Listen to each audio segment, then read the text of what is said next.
Hello नमस्कार, एक बार फिर से आप सभी का बहुत बहुत स्वागत है लोधर क्लासेस के यूट्यूब प्लेटफॉर्म पर। दोस्तों आज के सेशन में लेक्चर नंबर 7 में, इस सीरीज के लेक्चर नंबर 7 में दोस्तों आज हम डिस्कस करेंगे मध्य प्रदेश का लोक साहित्य और मध्य प्रदेश के लोक साहित्य से संबंधित महत्वपूर्ण वस्तुनिष्ठ प्रश्न उत्तरों पर।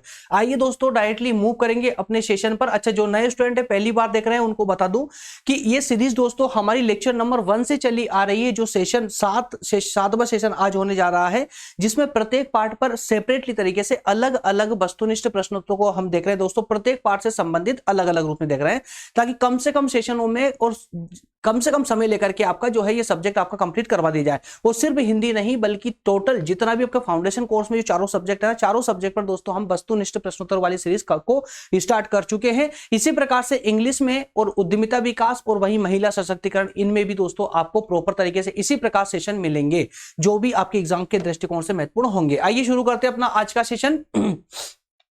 लोक साहित्य को लेकर के दोस्तों पहला प्रश्न है आपका कि पहेली को जनउला कौन से अंचल में कहा जाता है। पहेली को, जिसे आज हम कहते हैं ना पहेली को, है ना पहेली, तो उस पहेली को जनउला कौन से अंचल में, कौन से क्षेत्र में कहा जाता है। 4 अंचल है आपके सामने, बघेली, निमाड़ी, मालवा या बुंदेलखंड। राइट ऑप्शन होगा दोस्तों बघेली। कहां पर? बघेली। तो बघेली में ही पहेली को जनउला कहा जाता है। आइए याद रखेंगे दोस्तों आप लोग। नेक्स्ट क्वेश्चन है, हिंगोला नाट्य कहां प्रसिद्ध है। क्या कहा गया है? हिंगोला जो नाट्य है ये कहां पर प्रसिद्ध है। 4 ऑप्शन है, बुंदेलखंड में या बघेलखंड में, बुंदेलखंड में, मालवा या फिर जो है निमाड़ में। तो दोस्तों इसका राइट ऑप्शन हो जाएगा, इसका राइट ऑप्शन होगा बघेलखंड। कहां पर? बघेलखंड में जो है हिंगोला नाट्य जो है प्रसिद्ध है। नेक्स्ट क्वेश्चन है, अगला प्रश्न है, हीड़ गायन शैली कहां पर प्रसिद्ध है। हीड़ गायन शैली हीड़ गायन शैली जो है किस प्रकार की होती है, माफ कीजिएगा, किस प्रकार की होती है। क्वेश्चन है आपका कि हीड़ गायन शैली जो है किस प्रकार की होती है। चंपू गायन शैली है या प्रतिस्पर्धात्मक आलाप शैली है या फिर कहा जाए कि सामूहिक गायन शैली है या फिर उपर्युक्त में से कोई नहीं। तो दोस्तों यहां पर 3 नाम आपको शैलियों के 3 शैलियां दी गई है। तो पूछा गया कि हीड़ गायन शैली जो है इनमें से किस प्रकार की है। चंपू गायन शैली है, प्रतिस्पर्धात्मक है या सामूहिक है ना। तो इसका राइट ऑप्शन होगा दोस्तों ए। राइट ऑप्शन आ हो जाएगा। चंपू गायन शैली को ही जो है हीड़ गायन शैली के नाम से जाना जाता है। आइए अगला प्रश्न देखते हैं। अगला प्रश्न है, लावनी गीत जो है कब और किसके द्वारा गाए जाते हैं। लावनी गीत जो गाए जाते हैं दोस्तों ये कब और किसके द्वारा गाए जाते हैं। स्त्रियों के द्वारा शाम के समय, पुरुषों के द्वारा शाम के समय, या फिर स्त्रियों के द्वारा सुबह या फिर पुरुषों के द्वारा सुबह। तो समय और जेंडर बताना है आपको। तो किसके द्वारा दोस्तों गाया जाता है लावनी गीत। तो लावनी गीत जो है पुरुषों के द्वारा शाम के वक्त गाया जाता है। पुरुषों के द्वारा शाम के वक्त गाया जाता है। बस इतना आप लोग याद रखेंगे। अगला प्रश्न लेते हैं, निन्ने पानी जे पिए, मंजू हर नित खाओ, दूध ब्यारी जे कर, उन घर वेद न जाए। उपर्युक्त पंक्ति क्या है। इस पंक्ति का अर्थ पूछा गया है। अब अगर आपने पाठ को पढ़ा होगा तो ये पंक्ति आपके सामने आवश्यक रूप से आई होगी, बल्कि इसके अलावा और भी पंक्ति आई होगी। तो ये आपको इंडिकेट करती है कि कभी कभी क्वेश्चन आपसे इस प्रकार भी पूछ लिए जाते हैं जो कि ऑब्जेक्टिव होते हुए भी ऑब्जेक्टिव नहीं होते हैं। याद रखिएगा दोस्तों, है ना। तो आपसे ये पूरा वाक्य पूछ लिया गया है कि पंक्ति का अर्थ क्या है, पंक्ति है क्या, पहेली है या फिर लोकोक्ति है या कहावत है या फिर मुहावरा है। बताइए दोस्तों। तो जो पंक्ति बोली गई है ना, निन्ने पानी जे पिए, मंजू हर नित खाए, दूध ब्यारी जे कर, उन घर वेद ना जाए, उन घर वेद ना जाए। तो दोस्तों ये जो है पहेली है। क्या है? एक पहेली है। क्लियर है। अगला प्रश्न है, विनाकी नृत्य का संबंध किस वर्ग से है। विनाकी नृत्य का संबंध किस वर्ग से है।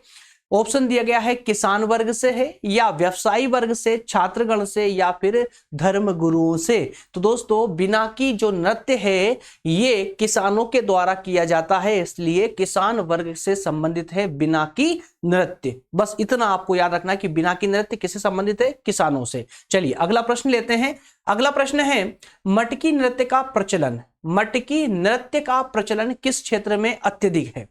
थोड़ा बहुत तो उसके चारों तरफ पाया जाता है, लेकिन अत्यधिक किस क्षेत्र में पाया जाता है।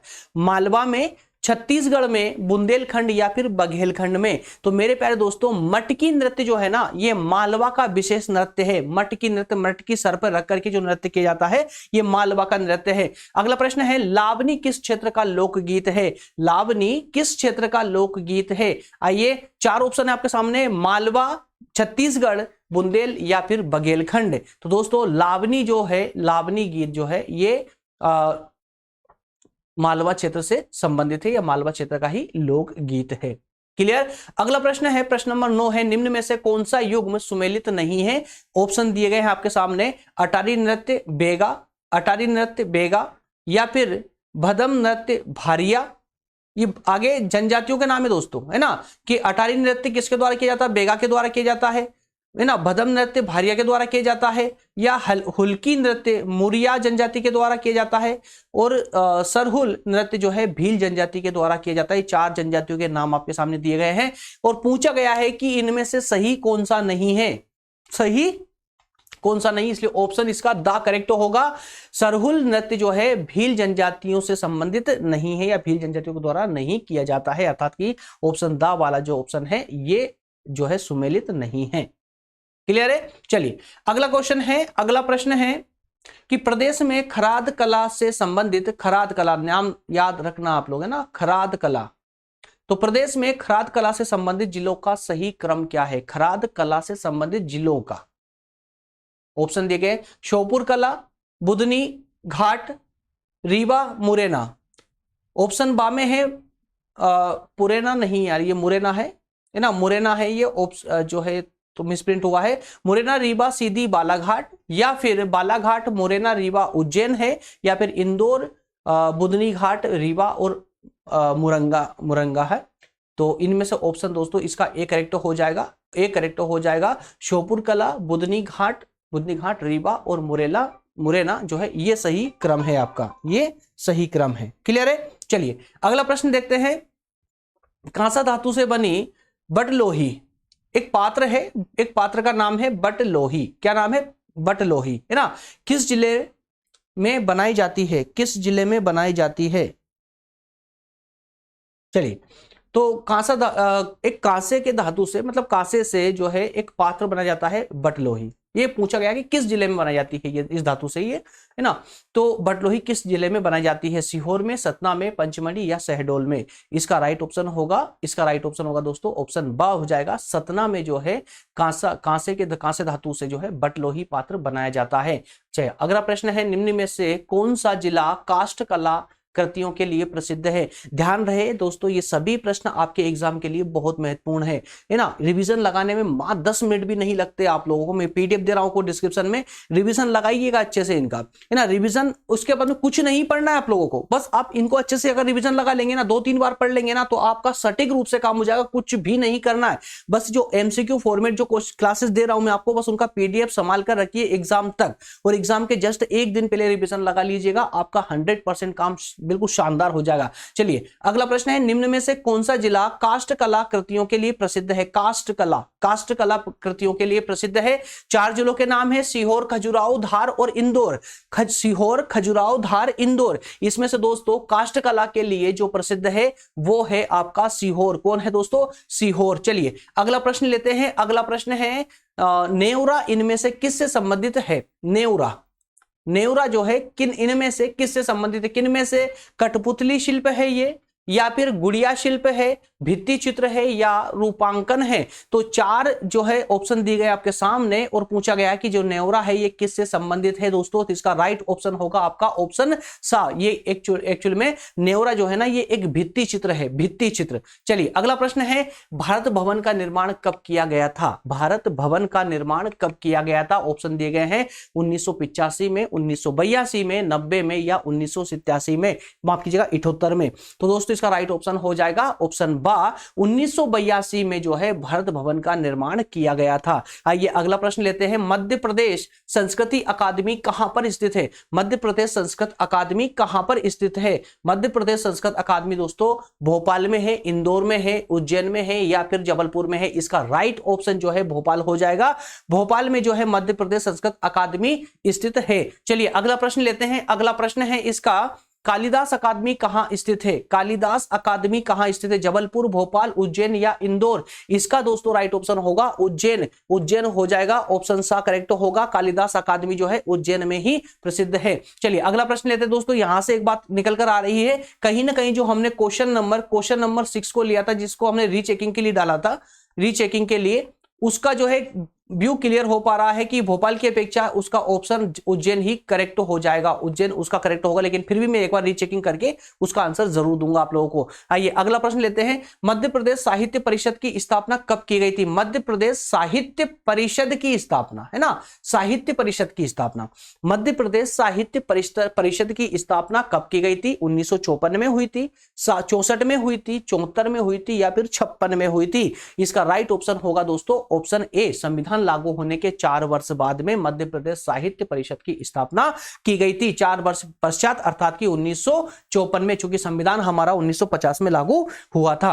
चलिए अगला प्रश्न है, मध्य प्रदेश कला परिषद कहां स्थित है? मध्य प्रदेश कला परिषद, ध्यान रखना दोस्तों, इसमें कंफ्यूज मत हो जाएगा। ऊपर साहित्य परिषद कब बोला गया है और ये कला परिषद है, तो कला परिषद कहां पर स्थित है? इंदौर, भोपाल, ग्वालियर या फिर उज्जैन में? राइट दोस्तों, मैक्सिमम जितनी परिषदों के नाम आएंगे वो सब के सब लगभग आपको भोपाल में ही देखने को मिलेंगे, विशेष रूप से एमपी के लिए, मध्य प्रदेश के लिए। चलिए अगला प्रश्न पर बात करें दोस्तों। अगला प्रश्न है, उस्ताद अलाउद्दीन खां संगीत अकादमी कहां स्थित है? उस्ताद अलाउद्दीन खां संगीत अकादमी, उस्ताद अलाउद्दीन खां संगीत अकादमी कहां पर स्थित है? जबलपुर में है, इंदौर में है, भोपाल में है या उज्जैन में है? राइट ऑप्शन इसका भी भोपाल ही हो जाएगा, इसके ऑप्शन सा करेक्ट हो जाएगा। क्लियर दोस्तों। नेक्स्ट प्रश्न है, मध्य प्रदेश हिंदी ग्रंथ अकादमी की स्थापना कब की गई थी? मध्य प्रदेश हिंदी ग्रंथ अकादमी, याद है दोस्तों आप लोगों को, इसकी कुछ जो है प्रकाशन भी आते हैं, इसकी कुछ बुक्स भी आती है, याद रखिएगा, हिंदी की बुक्स भी आती है हिंदी ग्रंथ अकादमी के नाम से, है ना। तो ये इसकी जो अकादमी है ये स्थापित कब की गई थी? इसकी स्थापना कब की गई थी मध्य प्रदेश में? तो 1969 में की गई या 1979 में की गई थी या 89 में या फिर 72 में? इसका राइट ऑप्शन हो जाएगा ए, है ना, आ ऑप्शन करेक्ट हो जाएगा। 1969 में जो है हिंदी ग्रंथ अकादमी की स्थापना की गई थी। क्लियर है। तो दोस्तों इस प्रकार से हमारा आज का सेशन होता है कंप्लीट, और नेक्स्ट सेशन में अर्थात कि कल हम डिस्कस करेंगे मुहावरे और कहावतों पर से संबंधित महत्वपूर्ण एमसीक्यू फॉर्मेट क्वेश्चन आंसर पर डिस्कस करेंगे, जो कि आपके एग्जाम के लिए बहुत महत्वपूर्ण होंगे, क्योंकि एग्जाम आपका नजदीक आ चुके हैं। अगर हम डिटेल क्लासेस के द्वारा अगर डिटेल में डिस्कस करने लगेंगे दोस्तों, तो संभवतः आपके सभी सेशन छूट जाएंगे, आपका फाउंडेशन कोर्स कवर नहीं हो पाएगा। और चूंकि 25 तारीख से आप लोगों के फाउंडेशन कोर्स की क्लासेस एग्जाम स्टार्ट हो रहे हैं, इसलिए इतने कम समय में, और बीच में दिवाली भी आ चुकी है, तो इस कारण से दोस्तों इसको कवर कर पाना संभव नहीं है। इसलिए मैं आप लोगों के लिए एमसीक्यू फॉर्मेट वाली क्लासेस लेकर आया हूं, जो आप देख पा रहे हैं, कम से कम समय में और पूरे पार्ट को कवर कर रहे हैं। जितने महत्वपूर्ण प्रश्न उत्तर होंगे आपके सेशन से, आपके पार्ट से संबंधित एग्जाम के लिए, वो सब मैं आपको यहां पर देने वाला हूं। और ऐसा सेशन जैसे हिंदी में टोटल 10 लेक्चर होंगे, मात्र 10 लेक्चर, कोई 10 मिनट का हो रहा है, कोई 15 मिनट का, कोई मैक्सिमम 20 मिनट का, उससे ऊपर नहीं जाएगा, है ना। इससे पहले आप देख चुके होंगे 15-20 मिनट से ऊपर कोई सा भी सेशन नहीं गया है अभी तक का, है ना। तो दोस्तों ये भी शॉर्ट सेशन ही होगा। तो शॉर्ट सेशन के माध्यम से 10 मात्र सेशन आपको अटेंड करने हैं, जिससे आपकी हिंदी कंप्लीट हो जाएगी पूरी तरह से। चलिए मिलेंगे नेक्स्ट सेशन में दोस्तों, मिलेंगे नेक्स्ट सेशन में। तब तक आप सभी का बहुत बहुत धन्यवाद। Thank you so much.